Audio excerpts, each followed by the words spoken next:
Hey, this is Von Diesel, and today I'm bringing you a quick video of my thoughts on the PTS, and specifically the Expedition mode that is being introduced with Episode 1 of the DLC, Title Update 5, aka that's currently being tested under PTS. So the way it's currently working is they've tested 2 new missions, which I've heard really good things about. They tested the Expedition, which is broken into basically 3 parts. I will try not to go into spoilers for the most part. If you're worried about story stuff, I have basically ignored everything. I just wanted to play through them and check them out. And yeah, so you complete 3 areas, and then there's basically a loot room that opens up. So as far as I can tell, in the PTS, you can only play these modes on the story difficulty, and the part where you're completing it in certain amounts of time and stuff like that are not part of it quite yet. I assume that'll be saved for live release, which is fine. Okay, so what I like about this Expedition mode is the design of the world is really cool. The locations are awesome. This is not the Underground. I think there's some people who thought this was going to be Underground 2.0. It is not even close. It does in very tiny ways feel like that. Some of the areas you work in and the locations, there's an underground location that does kind of feel reminiscent, but this is not the Underground. It is not that. What this is a exploration and easy puzzle mode that involves a decent amount of fighting, but it's all basically just defend this location or defend this thing. Most of the fighting. So and there's a little bit of hunting down, but not much. So it does look good. I do enjoy the new-ish elements they've introduced. The new location is cool. New lore and phone recordings and stuff. I actually haven't listened to them because I don't want to until the game actually comes out. I'm being weird about the lore, but I want to get it all at once when it's actually supposed to be out. Okay, so there is cool stuff. So what I'm worried about is that this kind of seems like once you do it, you could just never come back. The story that I've gathered, the little bit that I've paid attention to, which I won't go into detail in, it doesn't seem connected to the actual, like, it doesn't seem to progress anything when it comes to the actual story. And maybe it wasn't meant to. The puzzles are a little easy, which maybe with harder levels they'll randomize them or something like that. It does seem like there's potential to come and get a ton of loot, especially if you complete the activities at a higher level, I bet. But we don't know that yet, and so and I wonder if it's even worth it in a way. What I'll say is that I think this is neat in the sense that it's different, and that's cool. I don't know. I'm worried about the replayability, just to be totally honest. I don't. Even if they introduce the harder modes, even if they introduce leaderboards and rewards for completing it in certain amounts of time and stuff like that, it's interesting. I just don't know.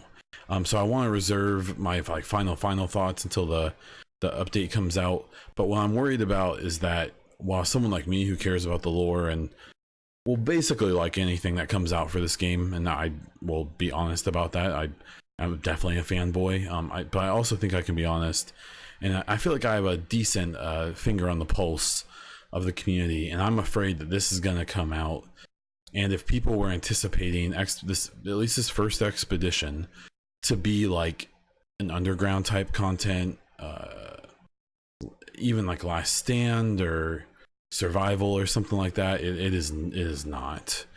I would compare it to some of the 3 of the really long side missions from when the game first came out.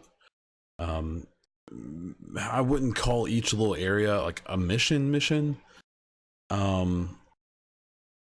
If you jump into this when this comes out and you play through all 3 areas and collect the loot at the end on the story mode, you will have played, I would guess, around an hour and a half to 2 hours, And if you don't have any desire to play through these things over and over again at higher levels, then this DLC, at least this part of it, the first expedition, will be about an hour and a half of new content.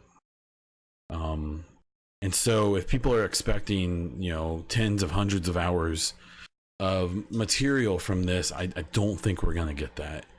You know, this title update 5, this episode 1, seems to be a mix of some significant balance changes, some new gear and some new guns, this new expedition mode, 2 new missions.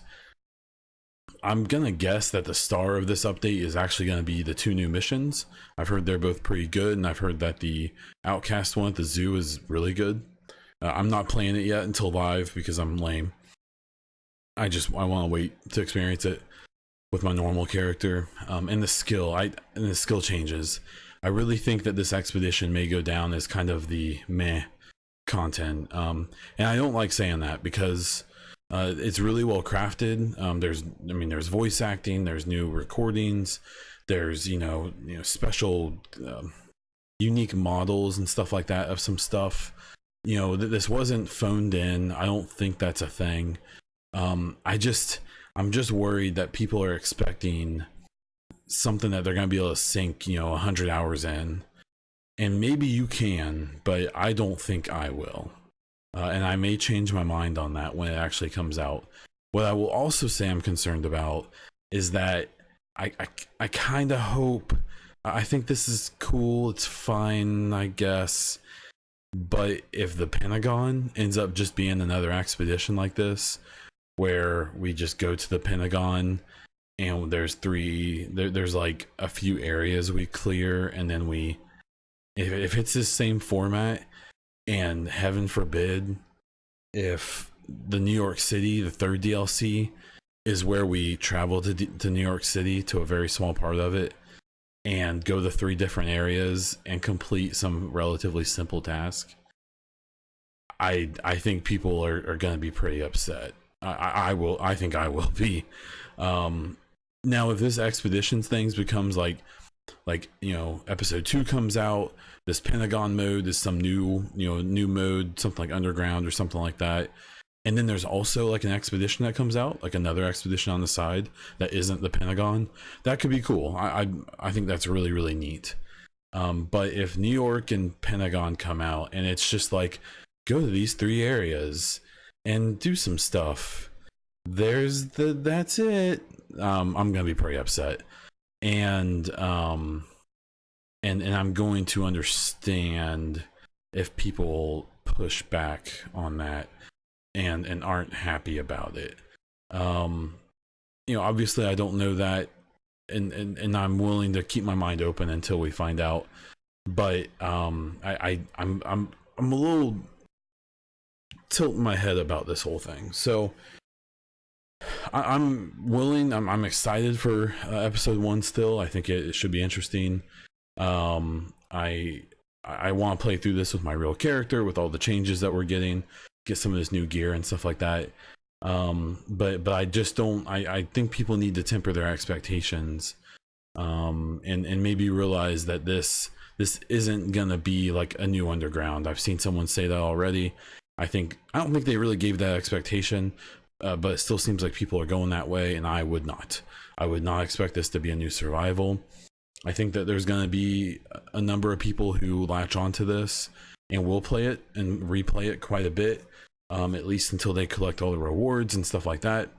But I don't think that's going to be everyone, and I don't even think it'll be a majority of people. So I will follow up probably on the podcast, the EchoCast, on iTunes, Anchor, Spotify, everything else. Once the title update 5 releases and we have our final state of this, I'll talk about it, and give my final and updated thoughts on it. So there it is. If you like the video and you want to see more, please subscribe to the channel, like the video, and comment down below with what you're thinking. Bond Diesel is the username on Twitch, where I stream multiple times a week, and on Twitter. If you want more Division 2 discussion and updates, check out my podcast, The EchoCast, on iTunes, Anchor, and Spotify, as well as like 20 other platforms. That's all I have, so until next time.